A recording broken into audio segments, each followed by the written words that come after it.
తాకట్టులో ఉన్న బంగారాన్ని విడిపించి ఆ రోజు ఆన్లైన్ రేటుకే మేము కొంటాం. Sharma gold company. ఒక స్టార్ రైటర్ ఎవరైనా తెలుగులో ఉన్నారంటే అది యండమూరి వీరేంద్రనాథ్ గారు. అలాంటి గొప్ప కలం బలం మేధస్సు ఉన్నటువంటి యండమూరి వీరేంద్రనాథ్ ఈ రోజున నా ఆటోబయోగ్రఫీ రాస్తాను అన్న మాట అనడమే నాకు ఎంతో ఉత్సాహాన్ని ఇచ్చింది.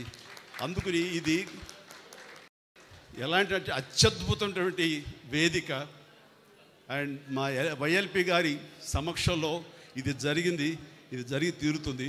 ఆల్రెడీ ప్రాసెస్లో ఉందన్నాను కానీ దానికి కన్సాలిడేట్గా కాంక్రీట్గా లేదు.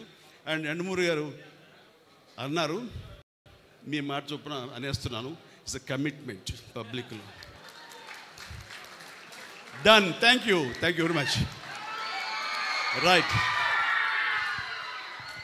ఇక నాకు గతంలో ఇక్కడ సన్మానితులు ఉన్నారే వాళ్ళందరి యొక్క తోటి నాకు ఏదో నా యొక్క 45 ఏళ్ల ప్రస్థానంలో నాకు ఏదో ఒక తారసపడ్డాము, మాకేదో సంబంధాలు ఉన్నాయి. కానీ ఒక ఇంట్లో రామ్ సుబ్బారెడ్డి గారి ఈ విషయంలో మాత్రం వారి గురించి విన్నానే తప్ప నేను ఎప్పుడు మీట్ అయ్యే అవకాశం నాకు కలగలేదు. అండ్ వారి గొప్ప మానసిక శాస్త్రవేత్తలు డాక్టర్ అని విన్నాను. అండ్ నాకు ఇంట్రెస్ట్ అయిన సబ్జెక్టు మానసిక శాస్త్రం అండి. అండ్ నేను దానివల్ల ఎప్పుడు దాన్ని ఆలోచించుకుంటూనే ఉంటాను.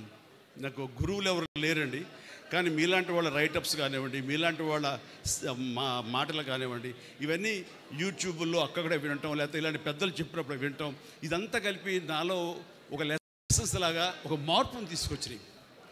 అందుకు ఆ రకంగా పరోక్షంగా మీరు నాకు ఎన్నో కరెక్షన్స్ చేశారు.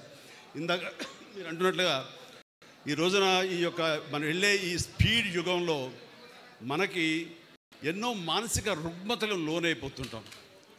అది బాడీకే కాదు మనసు కూడా రోగం వస్తుందని మీరు అన్నమాట అది అక్షర సత్యం. మళ్ళీ నిర్వీర్యం చేస్తుంది.